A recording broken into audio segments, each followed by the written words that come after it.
Hola, bienvenidos de nuevo a otro episodio de nuestro podcast favorito, Tus amigas las hormonas. Hoy tengo el placer de entrevistar a una gran oftalmóloga, doctora en medicina, que no solo eso, sino que además es compañera mía de carrera y amiga mía, que es Sara Mora.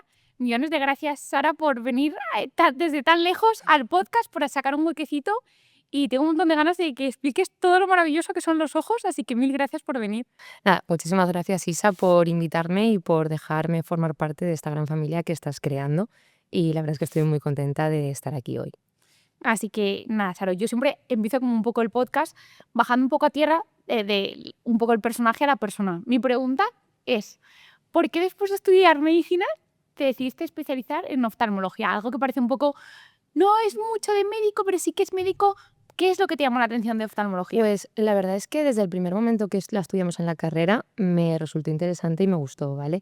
Y luego cuando hicimos las prácticas también me gustó muchísimo porque al final era una especialidad médico-quirúrgica.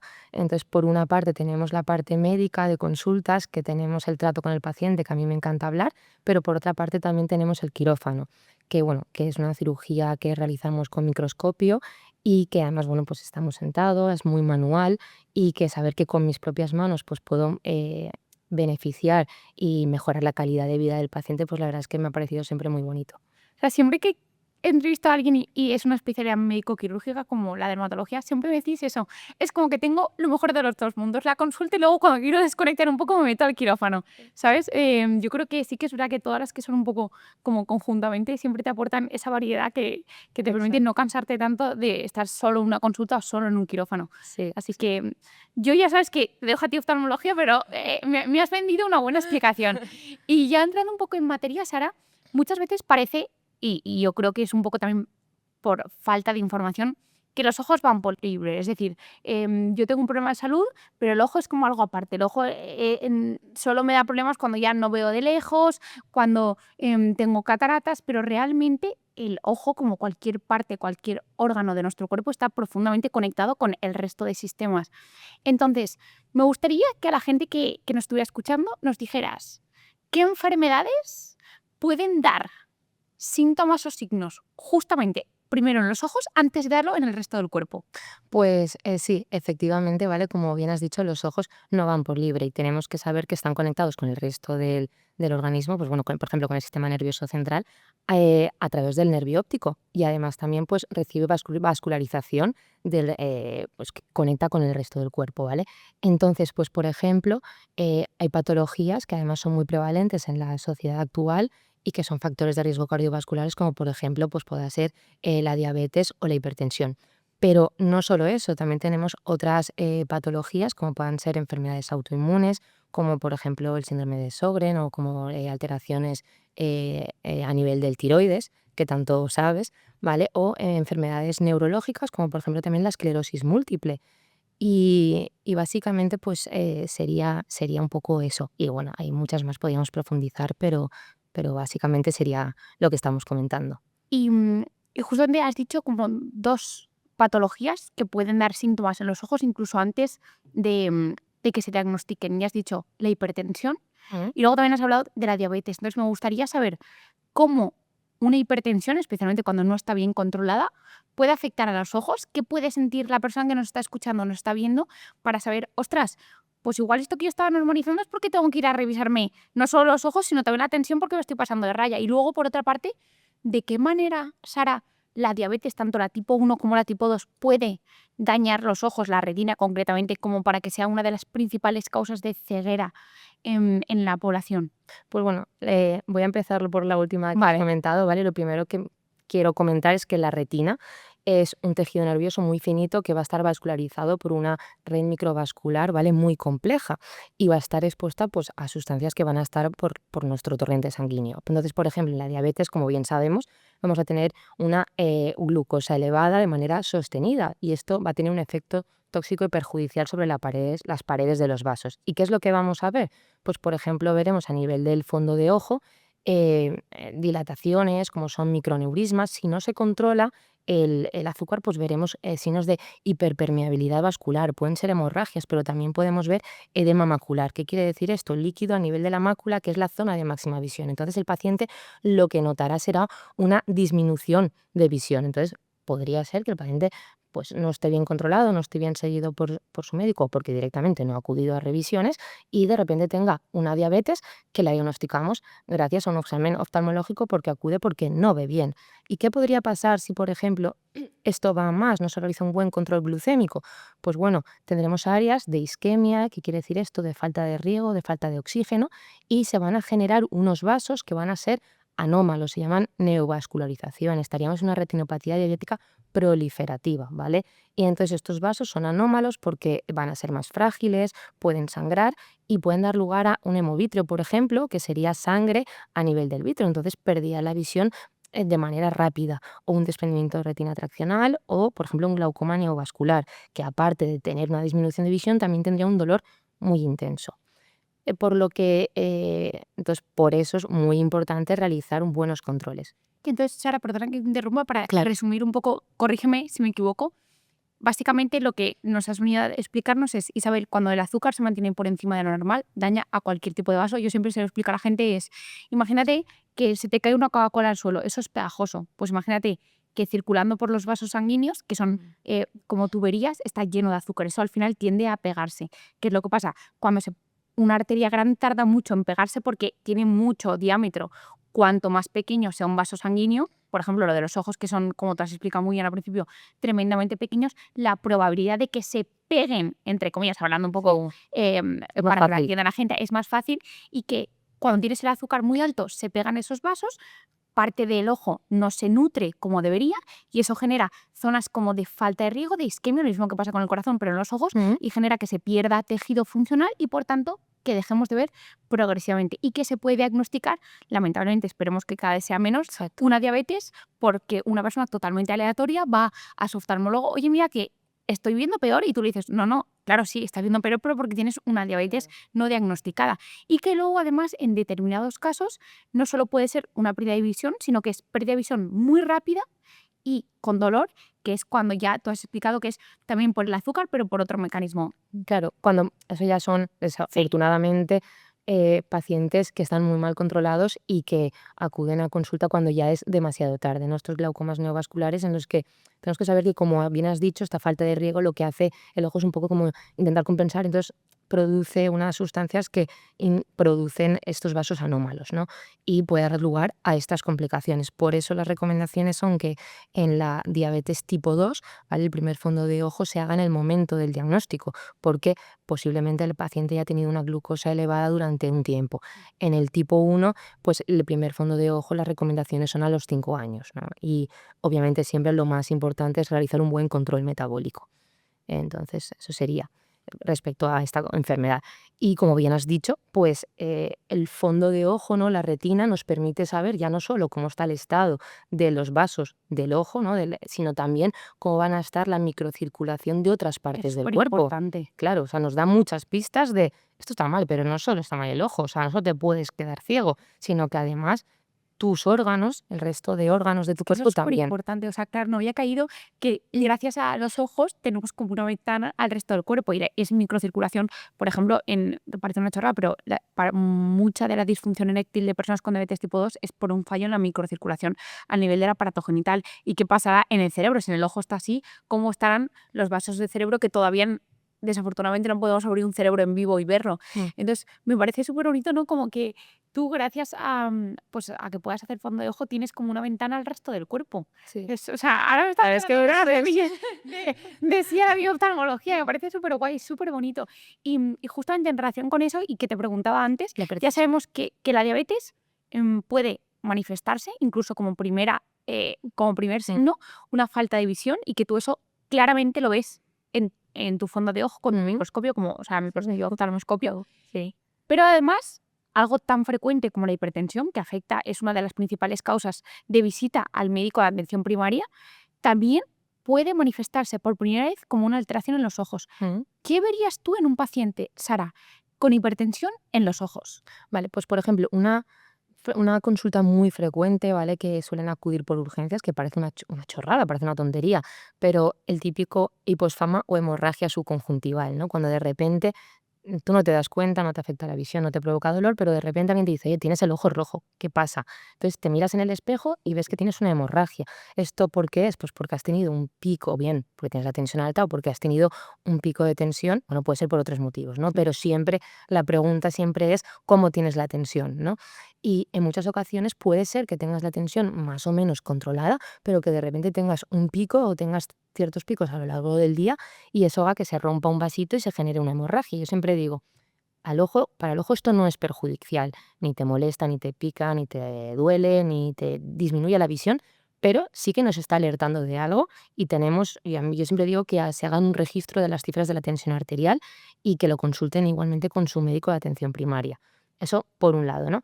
Pero bueno, yéndonos más hacia, digamos, cómo puede afectar a la vascularización, pues depende, estamos en un estadio crónico o en fases, digamos, agudas, ¿no? En un estadio crónico, pues como igual que ocurre en el resto del cuerpo, vamos a tener un estrechamiento de las paredes vasculares y rigidez. Entonces, ¿qué veríamos en el fondo de ojo? Pues los vasos los veríamos más finitos y además también veríamos lo que se dice los signos de cruce y es que las arterias como que pasan por encima de las venas y, por decirlo de alguna manera, las aplastan, ¿no? Y esto pues puede también favorecer fenómenos o cuadros oclusivos, ¿no? De oclusiones venosas. Y bueno, si la hipertensión va a más, pues podemos ver también pues, signos de hiperpermeabilidad, como puedan ser, por ejemplo, hemorragias. ¿Qué pasaría si no estamos ante una hipertensión crónica, sino que de repente tenemos una crisis hipertensiva, ¿no? Pues bueno, en este caso tendríamos una subida de las cifras de la tensión ocular de manera aguda, de manera brusca, ¿vale? Y a nivel del fondo de ojo, pues podríamos ver, como ha subido de manera tan brusca, podríamos ver hemorragias, podríamos ver también exudados duras, que son signos de hiperpermeabilidad, también algodonosos, que serían signos de sufrimiento a nivel de las fibras nerviosas de la retina. Y a nivel de la mácula, pues se llama muchas veces la estrella macular y edema de mácula de nuevo, ¿no? El paciente que vería, pues una disminución de la visión. Pero porque muchas veces desde urgencias o desde la UCI hacen interconsulta oftalmología para un fondo de ojo, pues sobre todo para descartar una emergencia hipertensiva. Y esto al final sería ver a nivel del fondo de ojo que veríamos un edema de papila. ¿Y qué es esto? Pues bueno, veríamos el nervio óptico inflamado y esto lo que nos alerta de que es posible, hay altas posibilidades de que a nivel cerebral también esté sufriendo, ¿no? Entonces, pues bueno, ahí estaríamos ante una urgencia médica real y que los médicos en cuestión deberían pues actuar en consecuencia. Entonces, Sara, una cosa, ojo, cuidado, porque cuando de repente un ojo se te pone como rojo, como si tuviera sangre por dentro, ojo, cuidado, porque puedes tener una tensión muy alta, vete a urgencias, no vaya a ser que estés normalizando ese dolor de cabeza que no es tan normal. Porque mucha gente, no, tengo una jaqueca, ostras, sí, No será la es primera dolor de vez. cabeza y de repente el ojo, uy, se te ha puesto rojo, ¿qué te ha pasado? No, no sé, vete quizá a Claro. urgencias a que te valoren, porque puedes tener una tensión muy alta. Exacto. O sea, puede ser que de repente tengas el ojo rojo y luego empiezas a preguntar y tiene dolores de cabeza, tiene mareos, no se O sea, tú encuentra eso lo bien. has visto en urgencias. Sí, sí, sí. O sea, y de hecho, pues alguna vez que no, porque al final el paciente por lo que se viene quejando es porque tiene el ojo rojo. Entonces lo derivan y dices, no, es que el problema no está aquí, el problema va más allá, ¿no? Esto es una consecuencia que afortunadamente a nivel del ojo, un hiposfamo, una hemorragia subconjuntival no tiene mayor trascendencia, pero nos está alertando. Ostras, realmente los ojos son el espejo del alma, ¿eh? O sea, tal cual es que... Y justamente, Sara, hemos hablado un poco de que la diabetes puede producir pérdida de visión, que si se mantiene el tiempo y no se mejora los controles ni se aporta el tratamiento puede producir ceguera, de hecho es una de las principales causas de ceguera. Y también hay una causa de ceguera que no tiene nada que ver con el control metabólico, con la diabetes, con la tensión, que es la degeneración macular asociada a la edad. Yo no la conocía, o sea, la conocía de la carrera hasta que le pasó a mi abuelo y yo supe que le pasaba porque de repente mi abuelo de un día para otro empezó con unas gafas amarillas y le empezaron a dar, no nada con lo de Marcos Llorente, sino realmente, o sea, se la mandaron hace años, quiero decir, antes de toda esta fama de las gafas amarillas y tal. Y llevaba esas gafas amarillas y luego le dieron como unas vitaminas con luteína, zeaxantina para esto porque le dijeron que en su tipo de caso concreto el tratamiento era muy limitado y que esto era lo que mejor le podía ir. Luego sí que es verdad que le dieron otros fármacos, pero al principio era gafas y esto. Entonces, ¿qué nos puedes decir de esta patología que de verdad muchas veces sí que requieren las famosas gafas amarillas y no por moda, sino por ciencia? ¿Qué es lo que produce? ¿Por qué lo produce? Y por qué, por ejemplo, las gafas amarillas, en ese caso, sí que pueden ayudar al paciente y no por vendehumos. Vale, pues nada, realmente lo que quiero transmitir es que la degeneración macular asociada a la edad no es un problema de graduación, ¿vale? Va más allá, es una enfermedad degenerativa asociada al envejecimiento y que va a afectar, como su nombre indica, a la mácula, ¿vale? La mácula es una región anatómica en la que hay una elevada actividad metabólica, entonces se acumulan en condiciones normales, pues cuando somos más jóvenes o con el buen funcionamiento, las sustancias de desecho, los desechos celulares se eliminan sin problemas. ¿Qué pasa? Que con la edad hay ocasiones en las que esto no ocurre. Entonces se depositan en forma de drusas, ¿no? Y las drusas son una especie de depósitos, ¿no? De bolitas, ¿no? Que vemos Tal alrededor. cual, yo me acuerdo en medicina, es que lo estás explicando súper bien, Sara. Entonces, estas drusas se acumulan por debajo, generalmente, del epitelio pigmentario de la retina. Y el epitelio pigmentario de la retina pues, participa un poco en el correcto funcionamiento de los fotorreceptores. Y esto va a hacer que tengamos un envejecimiento, una alteración de las capas externas, que son muy importantes para la visión. Entonces, ¿estos pacientes se van a quedar ciegos? Pues realmente ciegos no. Pero ¿cuál es el problema? Que la mácula es la responsable de la visión central. Entonces, al final es muy incapacitante y muy limitante para el paciente porque interfiere de manera significativa en las actividades básicas de su vida diaria. Entonces, no, pues por ejemplo, le va a costar conocer caras, le va a costar leer, va a ver bien a nivel periférico. No ve el centro. Claro, entonces es una mancha central, no ven a nivel del centro y muchas veces pues les tienen que hacer terapia visual o rehabilitación visual junto con los cristales amarillos, ¿no? Para enseñarles un poco a ver, ¿no? Entonces, me preguntarás igual, ¿factores de riesgo? Pues bueno, evidentemente la edad, ¿no? Como porque es la base, ¿no? De la patología de la degeneración macular asociada a la edad, pero también tendríamos que tener en cuenta antecedentes familiares, porque la genética también juega un factor, o sea, juega un papel importante. Pero realmente me gustaría más centrarme en la parte que sí que podemos modificar, ¿no? Realmente. Entonces, pues bueno, ahí muy importante, ¿vale? El hábito tabáquico, sabemos que es un factor modificable que tiene o sea, mucha importancia. Y luego también las enfermedades cardiovasculares, la hipertensión y dietas con bajo omega 3 también se ha visto que tiene relación. Entonces, ¿qué es lo que podríamos hacer? Pues bueno, pequeñas decisiones en nuestro día a día, ¿no? Estas pequeñas decisiones, pues por ejemplo, una dieta equilibrada, rica en omega 3, realizar ejercicio, como bien recomienda siempre, para evitar estas enfermedades cardiovasculares y, sí, por supuesto, evitar el hábito tabáquico. Entonces, si pese a hacer todo esto tenemos la mala suerte de que la genética es caprichosa y la edad también, pues y acabamos desarrollando la degeneración macular, ¿ahí qué podemos hacer, no? Pues depende un poco de en qué tipo estemos. Si estamos ante una degeneración macular seca, ¿no? Y lo que vamos a ver, pues las drusas, las alteraciones de la retina a nivel de los segmentos externos, pues lo que podemos hacer son llevar un estilo de vida saludable, ¿vale? Junto con suplementos nutricionales, como bien has comentado, de luteína, zeaxantina, zinc, cobre, pues como bien perfectamente le recomendaron a tu abuelo. Junto con, hay en fases avanzadas también, junto con ayudas visuales, con cristales amarillos o anaranjados. ¿Y por qué, Sara? Mm, Perdona que te interrumpa. no, ¿Por qué el cristal amarillo o anaranjado en una enfermedad que produce que se pierda la visión en el centro mm. va a ayudar? Sí, pues esto es porque filtra la luz azul, ¿vale? Y entonces al filtrar, bueno, en la degeneración macular lo que tenemos es una disminución, ¿vale? De sensibilidad al contraste, de percepción de los colores, ¿vale? Entonces esta luz azul lo que va a hacer, o sea, esta disminución, este filtro de la luz azul lo que va a hacer es que mejore la sensibilidad al contraste que tenemos alterada y además, pues bueno, también va a mejorar la percepción de los contornos y demás. Entonces, y luego también pues tenemos ópticos estupendos que pueden ayudar al paciente a aprender un poco a ver, ¿no? La rehabilitación visual. Entonces son pequeñas ayudas que pueden ayudar a que el paciente vea mejor y que se encuentre un poco menos incapacitado. Y Sara, una cosa, alguien que esté en su casa oyéndonos y esto le interese porque igual su madre tiene degeneración macular asociada a la edad, su abuelo tenía, su padre, su hermano que es más mayor. ¿Qué signos podría saber para hacerle ir al oftalmólogo y poder abordarlo cuanto antes? Porque intuyo que cuanto antes se diagnostique, antes se pueden aplicar esas medidas del estilo de vida que tú has dicho de, Isabel, no fumar, en el caso de que fumen, que lo dejen, que incrementen su consumo de omega 3, que es maravilloso para todo el ojo, pero en particular para esto, que quizá implementen pues, la incorporación de luteína, de zeaxantina, de zinc, de cobre, y que intenten mejorar su estado metabólico. ¿Qué cosas pueden decir, ostras, pues a ver si lo voy a tener, mejor que vaya para que me revisen? Pues dependerá realmente un poco del tipo que podamos tener. Quiero decir, teniendo una degeneración macular seca, al final es una pérdida progresiva de la visión.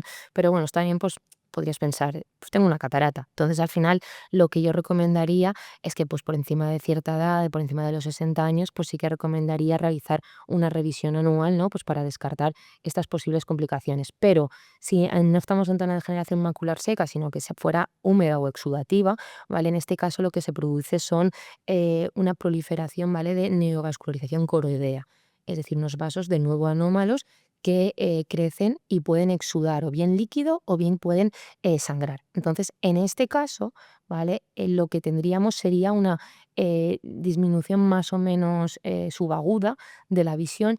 Puede ser que veamos una mancha central, ¿vale? O también, esto es muy típico, ver las líneas en vez de rectas, torcidas, ¿no? Lo típico que dicen, pues es que yo las cuadrículas del suelo, en vez de verlas rectas, las veo torcidas, o los marcos de las puertas los veo torcidos. Bueno, pues ante cualquier alteración de este tipo, como puede ser una mancha central o metamorfosias que se llaman, que son ver las líneas torcidas, o diplopia, que es visión doble, pues deberíamos de acudir de manera urgente, ¿vale? Porque tenemos afortunadamente hoy en día una arma terapéutica muy importante como son el tratamiento intravítrea con anti-VEGF, ¿vale? Que son unas moléculas que lo que hacen es inhibir la producción del factor de crecimiento endotelial y por tanto inhibir la proliferación de estos vasos anómalos. Y al final el objetivo con este tratamiento es sobre todo no continuar perdiendo visión, ¿vale? E intentar recuperar toda la visión que se pueda. Ostras, entonces un poco del resumen de este primer bloque podemos sacar que cualquier cosa que te genere pérdida de visión, ve al oftalmólogo porque puede ser desde una diabetes no diagnosticada hasta si tienes cierta edad, por encima de 60 años, incluso una degeneración macular asociada a la edad, que afortunadamente todo tiene tratamiento y en el caso de que no sea reversible, al menos tiene potencial de mejora y de evitar que progrese. Entonces, ante pérdida de visión, que veas las líneas rectas torcidas, que veas doble o que te dura de repente mucho el ojo, ante la duda, al oftalmólogo, que es tu amigo, que te va a ayudar. Efectivamente. Y entonces, justamente hablando un poco de esto, Sara, me gustaría que me dijeras que si yo te digo, Sara, últimamente tengo como una sensación de arenilla en el ojo, me pica un poco, pero tampoco estoy bien, solo que noto como algo ahí así raro. ¿Qué hago? ¿Me pongo unas gotillas? ¿Me voy a la farmacia y me compro unas gotas? ¿O me limpio bien? Yo no he hecho nada raro, ¿eh? No he ido a la playa, tía, no me ha metido un lápiz en el ojo. ¿Qué puede ser esto? Pues mira, la verdad es que esta es, si no la consulta más frecuente, de las consultas más frecuentes en oftalmología, ¿no? Como si tuviera arenilla. Y al final nos pregunta, ¿y esto realmente por qué ocurre? Bueno, pues esto obviamente siempre tenemos que descartar, ¿no? Que no haya la presencia de un cuerpo extraño, evidentemente, pero bueno, no suele ser el caso. Y al final suele ser un ojo seco, sin más, ¿no? A priori, sin más, pero bueno, ¿y esto por qué se produce? Bueno, pues nosotros en la superficie ocular va a estar recubierta por la película lagrimal. A veces podemos pensar, es agua. No, no es agua. La película lagrimal tiene 3 componentes que son muy importantes y tienen que estar en su justa medida todos ellos, ¿no? Y en su proporción adecuada. ¿Cuáles serían? Pues por una parte tendríamos el componente mucoso que va a permitir que la lágrima se adhiera a la superficie ocular, el componente acuoso que hidrata, ¿no? Y el componente graso que va a permitir que la lágrima no se evapore y permanezca estable en la superficie ocular. Esto así a grosso modo, Sí, ¿no? sí. Para explicarlo más o menos fácil. Entonces, ¿qué pasa? Que si de repente tengo cualquier alteración o bien cuantitativa o bien cualitativa de la película lagrimal, pues la película lagrimal se va a convertir en un gel inestable. Entonces se van a producir unas pequeñas inflamaciones a nivel de la superficie ocular y esto es lo que a nosotros a nivel sensitivo vamos a percibir como esta Arenilla. sensación de cuerpo extraño o sensación de arenilla. Entonces, ¿qué puedo hacer? Pues primero que nada, como puede ser que tenga un déficit cuantitativo o cualitativo de la lágrima, que yo no estoy produciendo bien, pues vamos a aportarla desde fuera. Entonces, como bien has dicho, unas góticas, pues bueno, las góticas que has comentado serían las lágrimas artificiales, ¿no? Que al final es una manera de aportar de manera externa. ¿Y qué es lo que siempre recomiendo? Pues que tengan ácido hialurónico importante y que no tengan conservantes, porque al final, pues eso puede irritar la superficie ocular, y fosfatos, ¿vale? Si cumplimos con esto, pues yo siempre digo que a demanda es cada vez que tenga molestias, me pica, me rasca, me escuece, me llora, cualquier Tú, tipo de tú molestia. utilizabas, ¿no? Yo me Sí, acuerdo de sí, tía. sí, Digo, digo, porque estoy pensando, digo, si tú me de vez en cuando, sí, sí, de vez en cuando la verdad es que, me pues eso. suena de la carrera. Yo te juro tanto, digo, creo que Sara era la que las utilizaba. Sí, seguro, sí, sí.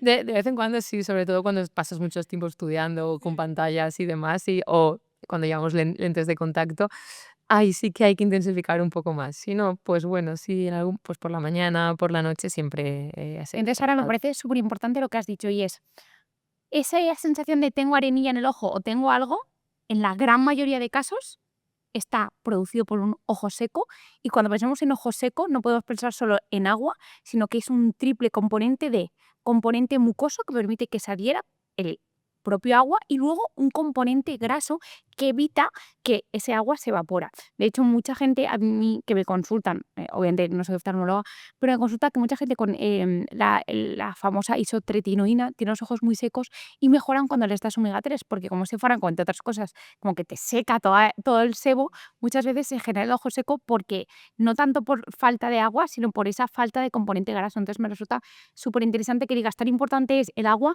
como el resto de componentes. Y luego me ha encantado que hayas dado, sin que yo te lo haya preguntado, truco de las mejores gotas. Y son que tengan ácido hialurónico y que no tengan conservantes ni fosfatos. Si esto se cumple, Sara, que es oftalmóloga, nos dice que más o menos a demanda, ¿no? Exacto, a demanda. Y luego, pues si no mejorásemos, pues evidentemente ya sería cuestión de consultar con oftalmología.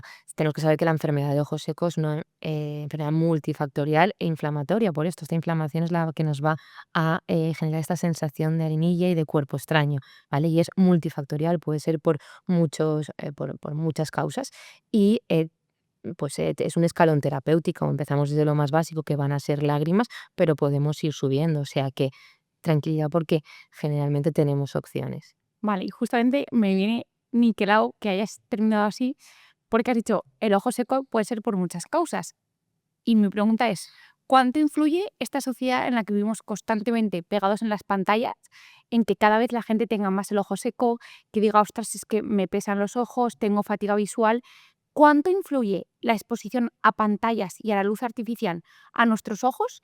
Y tú, como oftalmóloga, ¿qué consejos podrías dar para atenuar esa sensación de ojo seco y de fatiga visual por Vale, pantallas? pues bueno, a ver, realmente el uso de pantallas está en nuestro día a día, ¿no? Bien por cuestiones laborales, bien por cuestiones de ocio. Entonces, es algo que es complicado, ¿no? Que podamos evitar en muchas ocasiones. Entonces, realmente, ¿cuál es el problema? Que nosotros realmente estamos acostumbrados, bueno, realmente en condiciones normales parpadeamos entre unas 15, 20 veces por minuto. ¿Qué pasa? Que cuando estamos con las pantallas, esta frecuencia de parpadeo se reduce a la mitad.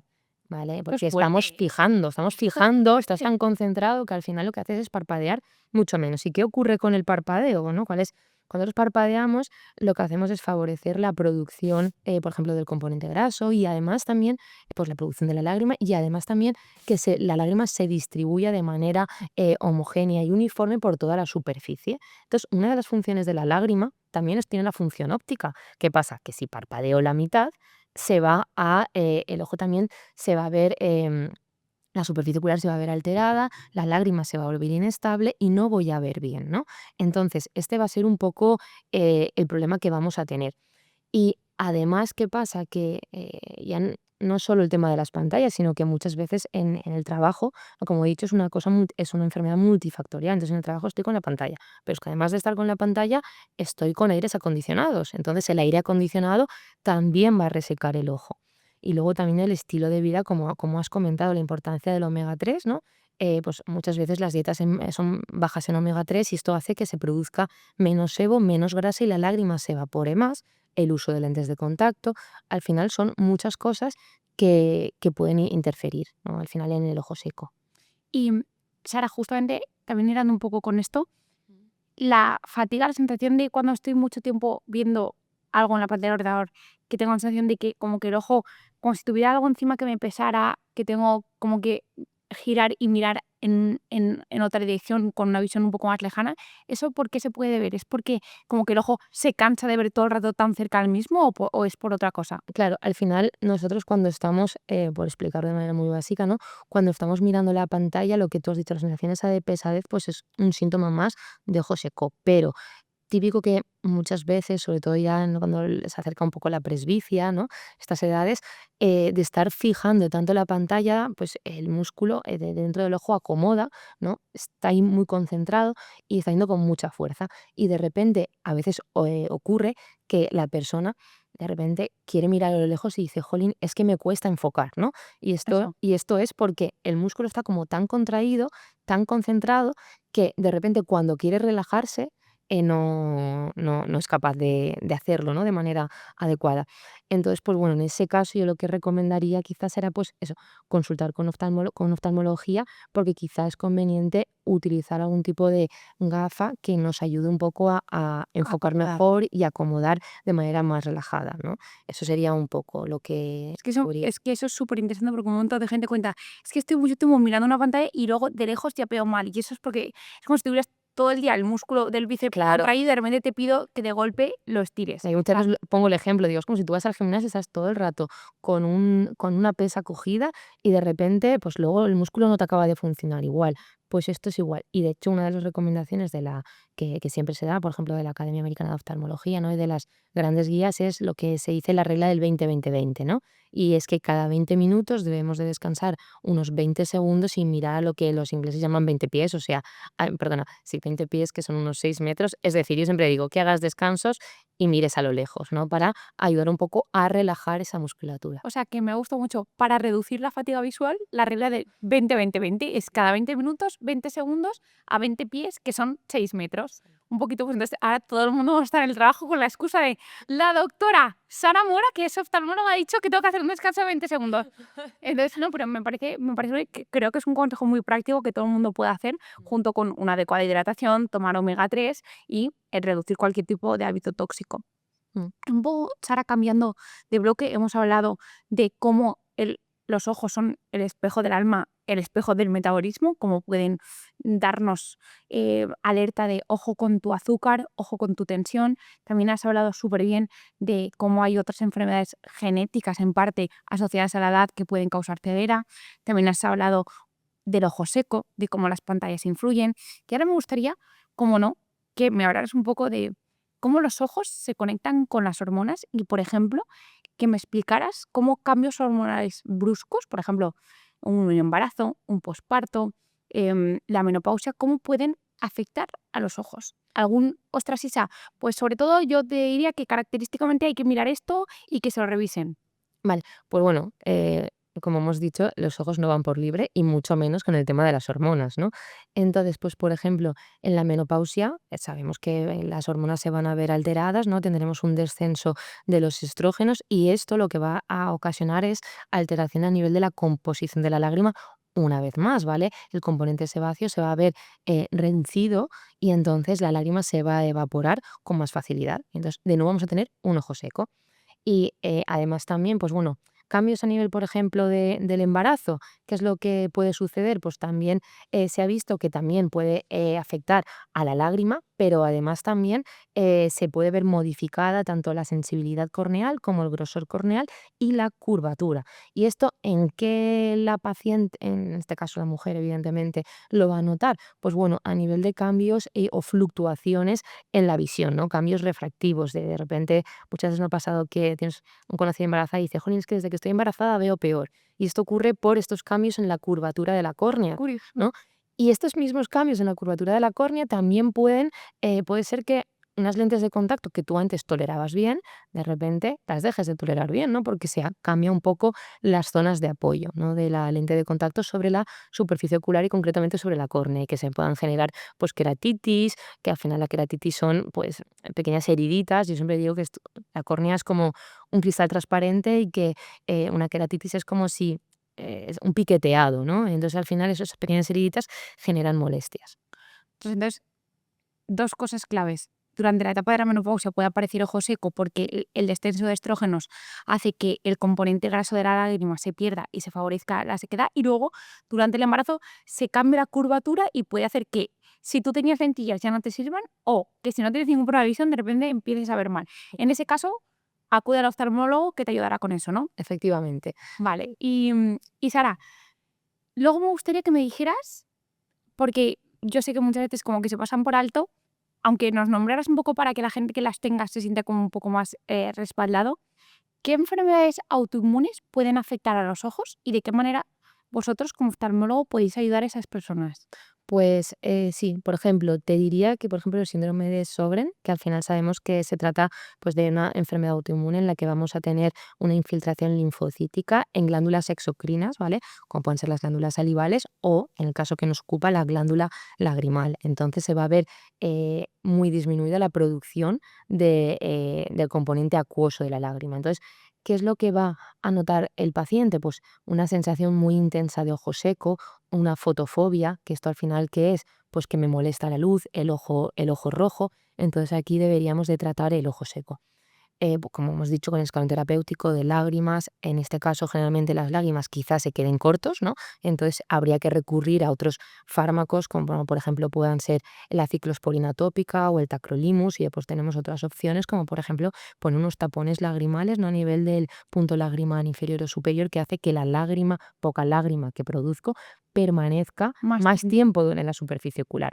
Entonces, sí, es verdad que estas enfermedades autoinmunes limitan mucho la calidad de vida del paciente, pero también me gustaría transmitir que tenemos opciones para mejorar esta sintomatología. No la vamos a curar, pero sí que vamos a intentar que el paciente o la paciente esté mejor.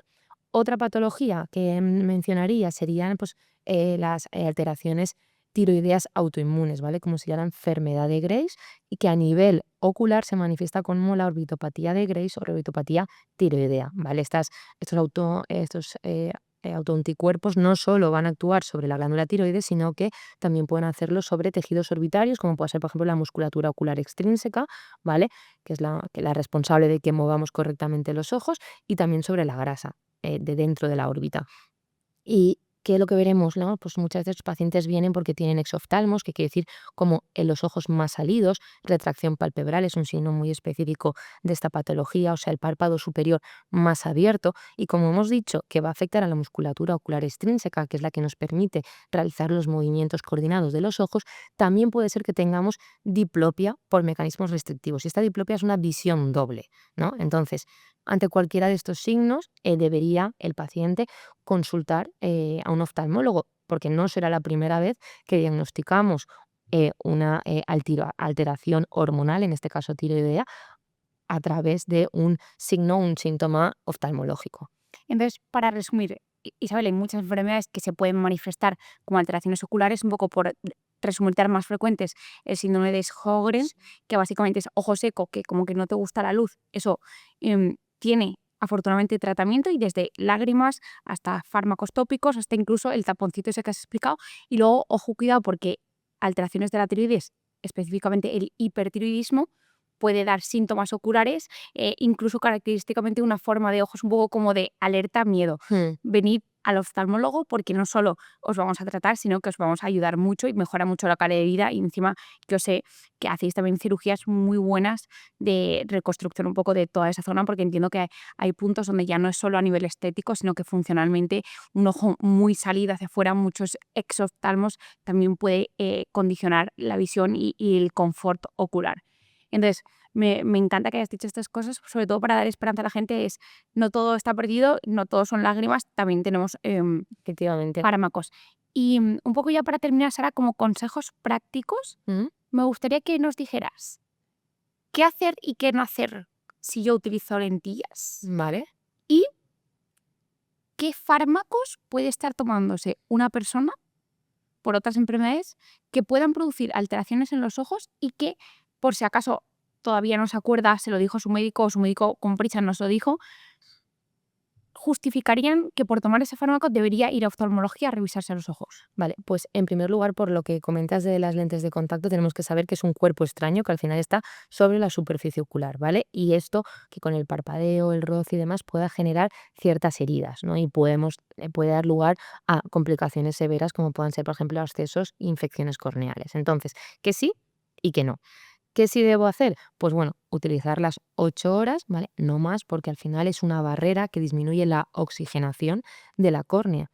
Luego, también lo que debemos hacer es lavarnos las manos correctamente cuando nos las vayamos a poner y a quitar, antes y después, porque estamos todo el rato tocando cosas y en las cosas hay microorganismos, que estos microorganismos pueden generar infecciones. Además, también preferiblemente que sean lentes de contacto diarias, ¿vale? Si no, pues si son mensuales, pues vamos a utilizarlas un mes, no vamos a utilizarlas más, porque aunque pensemos que pues no está mal, pues a ver, no está mal a nivel así de visión general. Bueno, tiene trozos Pero bonita. igual tienen depósitos que no son muy buenos, ¿vale? Entonces, ¿y qué no? Que es al final es en lo que más me gustaría sobre todo incidir, en no dormir con las lentillas, ¿no? Que aunque parezca una cosa, una barbaridad, es muy frecuente que la gente se pueda quedar dormida, porque al final se reduce muchísimo la oxigenación y al final es un caldo de cultivo en los ambientes anaeróbicos para que proliferen microorganismos. Luego también tampoco ducharse, ni bañarse, ni en el mar, ni en las piscinas con las lentillas, ¿por qué? Por lo mismo, microorganismos, bichos que pueden generar complicaciones. Y graves, porque yo he visto alguna mebiasis que te hace, o sea, que te tienes que poner unas gotas cada tantas pocas horas que te despiertas en la noche o que te puedes quedar ciego. De hecho, cuando vienen por urgencias, ¿no? Que al final sobre todo esto es más frecuente en verano, ¿no? Por eso de lentes de contacto, me baño en la piscina, no me las quito y tal, los abscesos corneales, las queratitis infecciosas, el tratamiento es pauta horaria día y noche, o sea, cada hora durante todo el día y por la noche. Y luego conforme vayan mejorando, pues se irá reduciendo de manera progresiva, ¿vale? Pero es muy importante decirle al paciente que te puedes quedar ciego, ¿vale? Y las consecuencias pues pueden ser muy severas, como hemos dicho, pues eso de cicatrices grandes, perforaciones corneales que puedan requerir un trasplante de córnea o bien en caliente, o sea, en el momento agudo, o bien ya cuando ya está cronificado. O sea, que un mal uso de lentillas y meterte en el agua te puede hacer que te quedes ciego por una queratitis o una úlcera por una ameba o cualquier cosa. Sí, pseudomonas, amebas, hongos, ¿no? Todo esto son aspectos que tenemos que tener en cuenta, ¿no? O sea, por eso Precauciones. intentemos evitar bañarnos, dormir y rehusar. Exacto, no bañarme, ni ducharme, ni rehusar, ni típica de, bueno, es diaria, pero la voy a utilizar otro día. No. Vale, eso sería un poco. Y luego, pues respecto a la otra pregunta que me has comentado en cuanto a los fármacos, bueno, pues ya hemos visto que al final, igual que muchas enfermedades sistémicas pueden afectar a los ojos, también ciertos fármacos que vamos a utilizar en el tratamiento de ciertas enfermedades sistémicas también pueden provocar efectos adversos a nivel ocular, ¿no? Pues por mencionar, pues por ejemplo, los antidepresivos, los ansiolíticos, los antihistamínicos, todo esto va, pues efecto anticolinérgico va a verse alterada una vez más la película lagrimal, ¿no? Ya sé que me repito mucho. Luego también, pues por ejemplo, el uso de corticoides, ¿vale? Los corticoides en cualquiera de sus formas, bien sea tópico a nivel ocular, inhalado, por vía sistémica, sobre todo de manera crónica, ¿vale? Pueden elevar las cifras de la presión intraocular y provocar glaucoma, sobre todo en personas predispuestas. Hay personas que se llaman corticorrespondedores porque cuando toman corticoides les sube la presión intraocular. ¿Y cuál es el riesgo? Pues el desarrollar el glaucoma, que al final es pérdida de campo visual periférico y que muchas veces el problema es que es asintomático hasta fases muy avanzadas de la enfermedad, ¿no? ¿Y que es como acaban viendo? Pues como un cañón de escopeta, simplemente por la parte O sea, central. justamente al revés que la degeneración macular. Exacto. Al revés, la generación macular teníamos afectada la parte central y veían por la parte periférica. Y el problema del glaucoma es que es una ceguera silenciosa. No nos enteramos, ¿no? Hasta que ya dices, jolín, no veo, es que veo, me saludan por aquí, ¿no? Y no veo, ¿no? Ese es el problema. Y luego también los corticoides también pueden generar catarata, ¿vale? Entonces, son también cositas a tener en cuenta. Y luego, pues otros, por ejemplo, pueden ser los antipalúdicos, que son fármacos que se utilizan para ciertas enfermedades reumatológicas o dermatológicas que pueden dañar las capas externas de la retina, especialmente de la región macular. Entonces, pues en estos casos, por ejemplo, estos pacientes muchas veces se les recomienda realizar exámenes oftalmológicos para descartar que haya cualquier tipo de alteración. Entonces, si noto si empieza un tratamiento nuevo o no nuevo, pero noto que hay un cambio en la visión, o sea, lo que pretendo transmitir no es una alarma, simplemente una conciencia, ¿no? Que me parece, perdón que te Claro. interrumpa, Sara, entonces alguien que tome corticoides crónicos debería al menos ir a alguna revisión oftalmológica, porque si tú me dices, el corticoide puede producir glaucoma y cataratas, y el glaucoma lamentablemente es una ceguera silenciosa que no me doy cuenta hasta que pasa mucho tiempo, ostras, como no me voy a dar cuenta, al menos anticiparme a que me dé cuenta y ir a un oftalmólogo a que me revise. Exacto, yo sí que lo recomendaría, sobre todo por eso, para ver que no eres una de estas personas corticorrespondedoras que se le eleva las cifras de la presión intraocular, ¿vale? Básicamente por eso, si vemos que está todo bien, pues se pueden ir haciendo revisiones en función de lo que se considere, ¿vale? Pero si está alta Es que me la parece muy presión interesante esto. intraocular, pues entonces tenemos armas, ¿no? Terapéuticas, tratamiento médico para tópico, inicialmente, para conseguir bajar estas cifras de presión intraocular, ¿no? Entonces, en cuanto a esto, no debemos dejar de manera unilateral y de manera autónoma el tratamiento por nuestra cuenta, sino que debemos consultar con nuestro médico y, en caso de que lo considere necesario, derivar a un Es oftalmólogo. que me parece muy importante, lo siento, pero lo repito porque a mí me resulta muy interesante y creo que al público, si tomas antidepresivos, primero puedes tener un mayor riesgo de tener ojo seco, está justificado, es por esto no dejas el tratamiento, pero probablemente acude a un oftalmólogo porque te puede ayudar a atenuar ese efecto desagradable del ojo seco. Y luego, súper importante, sobre todo por la frecuencia de uso de corticoides crónicos, aunque no te lo haya dicho nadie y aunque tú de momento no sientas nada, al menos solo por hacer el check de está todo bien dentro de tu ojo o no, ve a un oftalmólogo que te revise, no si te lo han dado para 5 días. Claro. Estás hablando de tratamientos crónicos que se alargan meses, incluso años. Ve a un oftalmólogo al menos para chequear que todo está bien. En el corticoide siempre pensamos, y estoy un poco sesgada, el músculo, el hueso, el azúcar. Ostras, pero los ojos también importan. Entonces, este mensaje me parece muy potente por la cantidad de gente que tomamos corticoides y que no te avisan del tema de los ojos. Sí, sí, sí. O sea, efectivamente, al final, como bien hemos empezado, ¿no? Los ojos no van por libre y están conectados con el resto del organismo. Y igual que puede subir las cifras de la tensión ocular, también puede elevar la presión intraocular y tenemos que estar atentos. Eso Me parece muy interesante, Sara. Y para terminar, me gustaría que, imagínate que tuvieras un micrófono que te escuchara toda la población mundial en cualquier tipo de idioma y que pensara, a mí que me va a preocupar esto de los ojos si yo veo bien. ¿Qué consejos le darías a esa persona que le da prácticamente igual lo que le tengamos que contar porque él ve bien para que se conciencie de la importancia de cuidar los ojos? vale, pues bueno, sobre todo que ver bien, tenemos que cambiar un poco el chip y que desgraciadamente no es lo normal, porque hay muchas personas que en el mundo que no ven bien y hay mucha ceguera, como hemos dicho, ¿no? A la población mundial, hay mucha ceguera que es reversible, como es la catarata. ¿Cuántos pacientes hay en el mundo que tienen cataratas, sobre todo en países subdesarrollados, que tienen cataratas y que no tienen acceso a una consulta oftalmológica y que simplemente con una cirugía de catarata podrían ver bien y podrían mejorar su calidad de vida, ¿no? Entonces, tenemos que saber que ver bien es un privilegio y que tenemos que valorarlo y conservarlo. Entonces, ya que nosotros tenemos la suerte de tener acceso a una sanidad que nos puede mejorar nuestra calidad de vida, vamos a no esperar a estar mal, ¿no? Vamos, esto que siempre se dice, ¿no? No te das cuenta de lo que tienes hasta que lo pierdes, ¿no? Pues vamos a no estar mal, no es que veo moscas, no es que he perdido visión, no, no, vamos, yo sí que recomendaría realizar primero que nada, consultas oftalmológicas pues de manera pautada, digamos, Periódica. periódica, ¿no? Con el objetivo, sobre todo, de descartar que no haya nada que nos estemos comiendo, ¿no? Como hemos dicho, ¿no? El tema del glaucoma, ¿no? Que es una patología que es asintomática hasta fases avanzadas de la enfermedad, ¿no? Entonces ahí ya hemos llegado tarde, ¿no? Toda la visión y todo el campo visual que hemos perdido es irrecuperable. Entonces, eso es importante.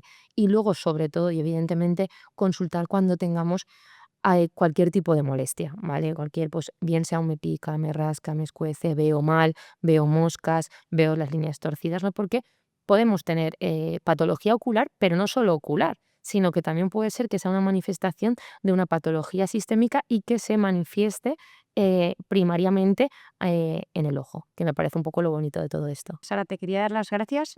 Yo es que tengo como especial cariño de mi amiga, entonces todo lo que me cuentas me parece que es súper guay, pero creo que has bajado un poco a tierra algo tan desconocido como es la especialidad de la oftalmología, que nos has enseñado que realmente los ojos sí que son el espejo del alma, el espejo del cuerpo, que tengamos un papel un poco más proactivo, no solo en medidas del estilo de vida, no fumar, hacer deporte, tomar una alimentación variada, rica en antioxidantes y en omega 3, sino también, ostras, sepamos que esto es un bien preciado y que como cualquier bien preciado hay que cuidarlo. En este sentido, en la medida en la que podamos, afortunadamente, quien me está escuchando probablemente tenga acceso a Internet, tenga también acceso a una red sanitaria más o menos universal, que se asegure de ir a revisiones y que cualquier cosa que note, ostras, yo esto no es normal, que vaya a su oftalmólogo y que consulte, que no hacéis daño y sois personas normales. Exacto. Así que nada, millones de gracias y a vosotros os doy las gracias. Dejaré toda la información de Sara en la descripción y nos vemos en el próximo episodio. Chao.